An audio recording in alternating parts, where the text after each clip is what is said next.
इससे पहले वाली वीडियो में मैंने आपको मेवाड़ के बारे में बताया था और मेवाड़ में मैं आपको महाराणा कुंभा बता रहा था।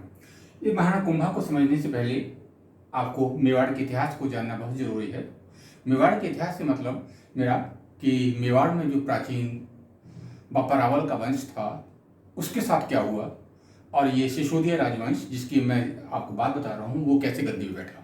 मैंने आपको इससे पहले बताया था 1303 में मेवाड़ के ऊपर अलाउद्दीन खिलजी ने आक्रमण किया था और आक्रमण का जो कारण था वो पद्मनी को प्राप्त करना था। और जैसा कि मैं आपको बता चुका हूँ कि महाराणा जो रतन सिंह थे, रतन सिंह ने उस युद्ध में अलाउद्दीन खिलजी का मुकाबला किया था और लड़ते हुए वो शहीद हुए थे। ये युग मेवाड़ के लिए एक अंधकारमय युग था और इस युग में, इस काल में, इस आक्रमण में मेवाड़ को काफ़ी क्षति उठानी पड़ी थी। मेवाड़ के बहुत से लोग मारे गए थे और ये युद्ध इतना भयंकर था कि मेवाड़ की पूरी जो रावल वंशी शाखा थी वो इस युद्ध में खत्म हो गई थी।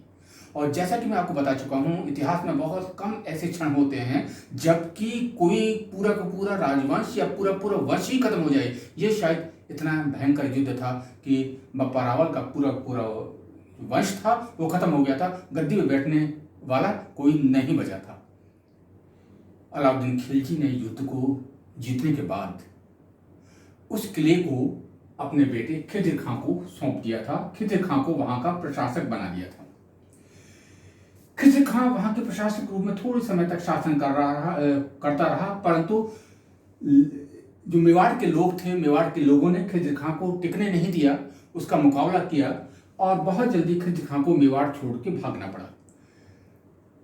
परंतु अलाउद्दीन खिलजी ने अब की बार मेवाड़ का प्रशासन जो जालौर के शासक थे मालदेव सोनगरा उनको सौंप दिया। यानी कि अब मालदेव सोनगरा जो थे वो अलाउद्दीन के प्रतिनिधि के रूप में मेवाड़ के प्रशासक थे।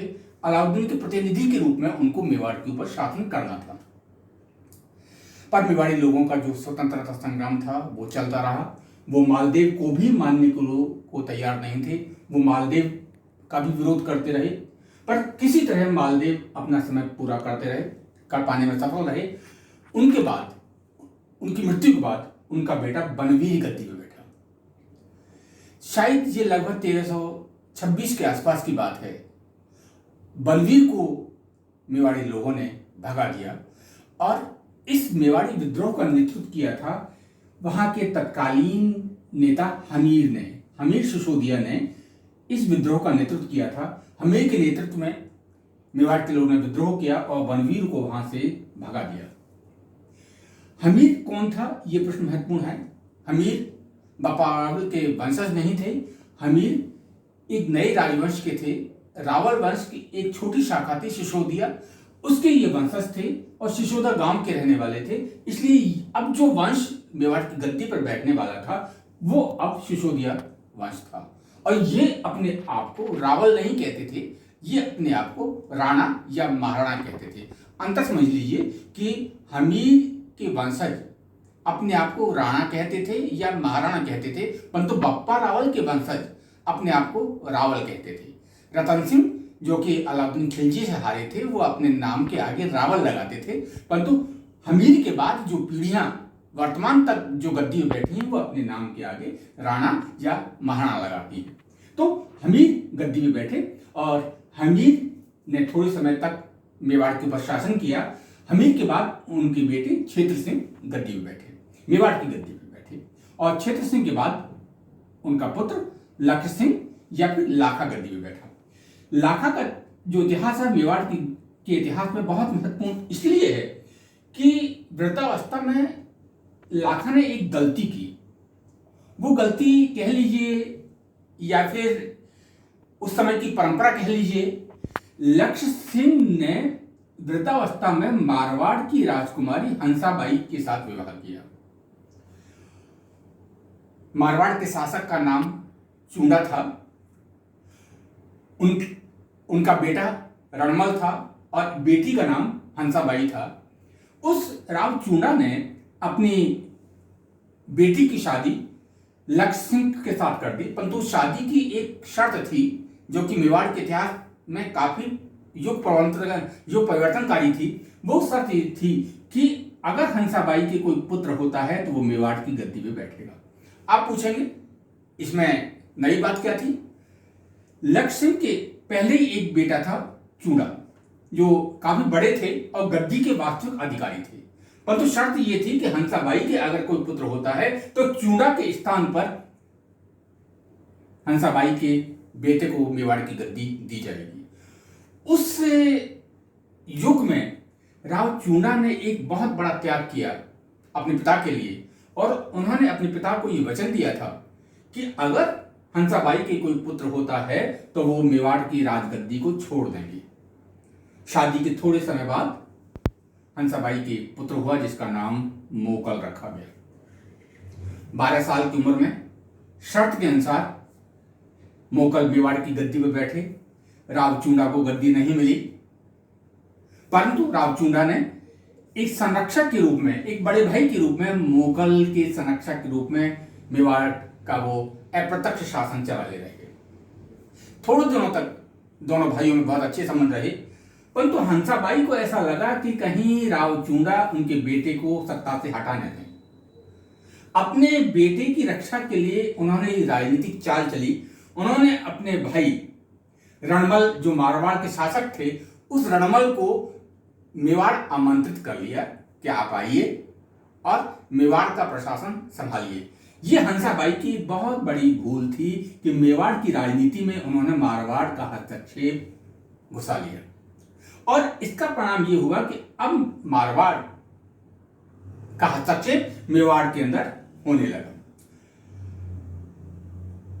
रणमल मेवाड़ पहुंचे, और मेवाड़ पहुंचने के बाद उन्होंने धीरे धीरे अपनी सत्ता को बढ़ाया। राव चूड़ा के साथ उनके मतभेद होने लगे। परेशान राव चूड़ा ने परेशान होकर मेवाड़ छोड़ दिया। मेवाड़ से वो चले गए, परंतु अपने प्रतिनिधि के रूप में उन्होंने अपना एक प्रतिनिधि मेवाड़ के राज दरबार में रहने दिया। उस प्रतिनिधि का नाम था राघव देव, यानी कि मेवाड़ के राज दरबार में राव चूड़ा के प्रतिनिधि के रूप में ये राघव देव थे, जिनको कि मेवाड़ की सिसोदिया गुट के हितों के लिए छोड़ा गया था। अब प्रश्न आता है कि रणमल ने मेवाड़ के लिए क्या किया? हंसाबाई ने बुला तो लिया, परंतु मेवाड़ के लिए आखिर क्या किया इस रणमल ने? तो मैं आपको बता दूं कि बहुत महत्वपूर्ण योगदान रणमल का रहा मेवाड़ के विकास में, मेवाड़ की सीमाओं के विकास में। रणमल ने काफी महत्वपूर्ण योगदान दिया। उन्होंने सबसे पहले अपने आप को शक्तिशाली किया। मेवाड़ के अंदर उन्होंने राठौड़ गुट को शक्तिशाली किया, और मेवाड़ के खर्चों पर उन्होंने शक्तिशाली अपनी राठौड़ी सेना तैयार कर ली। यानी कि अपने आप को मजबूत बनाने के लिए उन्होंने मेवाड़ के अंदर मारवाड़ गुट की एक सेना तैयार की, जिसका काम था कि मेवाड़ के अंदर मारवाड़ के हितों की रक्षा करना।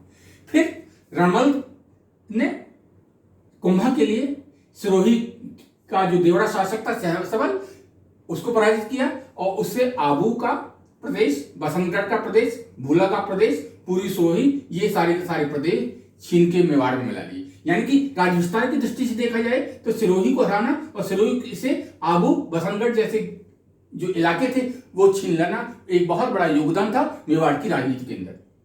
दूसरा एक बहुत महत्वपूर्ण काम था उनका, आबू पर्वत पर उन्होंने कुंभा को राय दी कि मेवाड़ की सीमाओं की रक्षा के लिए आबू पर्वत पर एक किले का निर्माण होना चाहिए। तो कुंभा ने रणमल के कहने पर आबू पर्वत पर अचलगढ़ के दुर्ग का निर्माण किया था।